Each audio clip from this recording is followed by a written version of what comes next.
السلام علیکم۔ تو کیسے ہیں دوستوں آپ لوگ؟ امید کرتا ہوں خیر خیریت سے ہوں گے۔ تو دوستوں آج میں آپ کو کہانی سنانے جا رہا ہوں لاہور کی چار دوستوں کی۔ تو چلیے کہانی سنتے ہیں۔ جون کا مہینہ تھا، گرمی اپنے انتہا پر تھی۔ لاہور کی تپتی دوپہریں ہر کسی کو بے حال کر رہی تھی۔ علی، دانش، حارث اور شایان چار پکے دوست تھے۔ پچھلے کئی دنوں سے ایک یادگار ٹرپ کا پلان بنا رہے تھے۔ ان کا مقصد تھا کہ وہ لاہور کی گرمی اور شہر کے شور سے نکل کر شمال کی وادیوں کا رخ کرے اور ذہنی سکون حاصل کرے۔ بالآخر سب نے سوات کا فیصلہ کیا۔ علی نے اپنی کار تیار کی، دانش نے سارا سامان پیک کیا، حارث نے روٹ پلان کیا اور شایان کی ذمہ داری تھی کہ ہوٹل بک کرے۔ سب کچھ منظم تھا اور اگلے دن صبح 5 بجے وہ لاہور سے نکل پڑے۔ ابتدا میں سب کچھ خوشگوار تھا۔ گاڑی میں قہقہے گونج رہے تھے، گانے چل رہے تھے اور ہر موڑ پر نئی تصویریں لی جا رہی تھی۔ دوستوں نے فیصلہ کیا کہ وہ مرکزی شاہراہ کے بجائے ایک کم استعمال ہونے والی سڑک سے جائیں گے تاکہ قدرتی نظارے زیادہ دیکھ سکے اور بھیڑ سے بچا جا سکے۔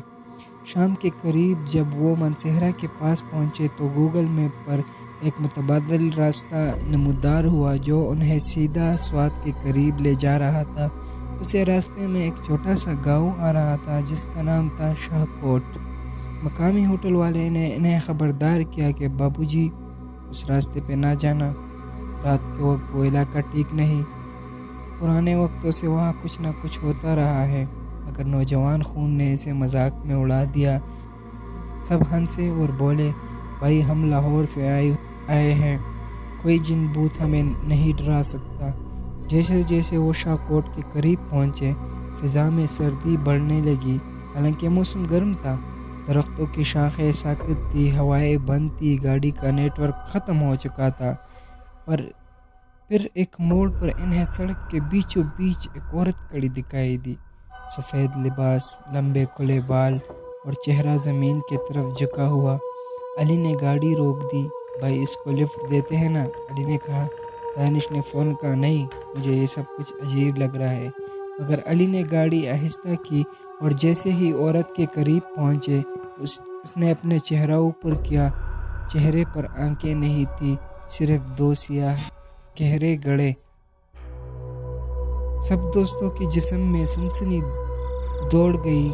علی نے جلدی سے گاڑی کا رخ موڑا مگر گاڑی نے اسٹارٹ ہونے سے انکار کر دیا۔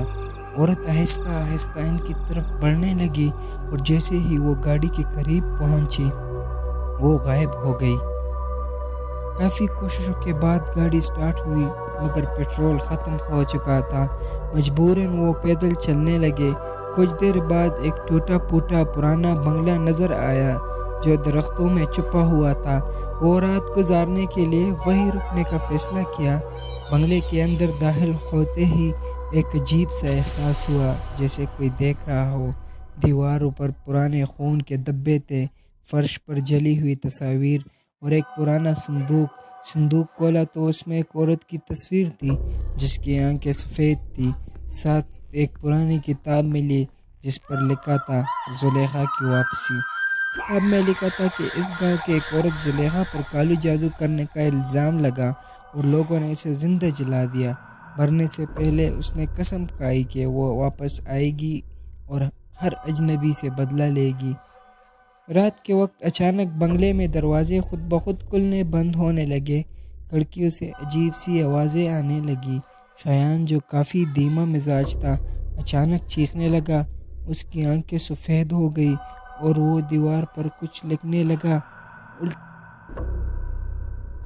دانش کچھ کر، یہ کوئی عام بات نہیں ہے، علی نے چیختے ہوئے کہا۔ دانش نے وہی کتاب اٹھائی اور اس میں لکھی ہوئی ایک دعا بلند آواز میں پڑھنا شروع کی۔ شایان کی حالت بدتر ہوتی گئی۔ اچانک ایک دھماکے کی آواز آئی اور بنگلے کی چھت سے آگ نکلنے لگی۔ جیسے ہی دعا مکمل ہوئی شایان بے ہوش ہو کر گر گیا اور ہر چیز ساکت ہو گئی۔ صبح جب سورج کی روشنی بنگلے میں داخل ہوئی تو وہ بنگلہ غائب ہو چکا تھا۔ وہ سب کھلے میدان میں تھے اور ان کی گاڑی بالکل صحیح حالت میں تھی، سڑک پر کھڑی تھی، پٹرول سے بھری ہوئی۔ سب نے ایک دوسرے کی طرف دیکھا، خاموشی چھا گئی۔ یہ کیا تھا؟ خواب؟ حقیقت؟ وہ نہیں جانتے تھے۔ سوات پہنچنے کے بعد انہوں نے کسی سے اس واقعے کا ذکر نہ کیا، مگر ہر سال جون کے اسی تاریخ کو ان کے خوابوں میں وہ عورت آتی ہے اور زلیخا کی واپسی کا اشارہ دیتی ہے۔ تو دوستو، یہ تھی آج کی کہانی۔ اگر آپ کو کہانی پسند آئی ہو تو ہمارے چینل کو سبسکرائب کریں تاکہ ہمارے ہر سٹوری آپ تک پہنچ سکے۔ دوستو، اپنا اور اپنے پیاروں کا بہت خیال رکھیں۔ ملتے ہیں کسی نئی سٹوری میں۔ اللہ حافظ۔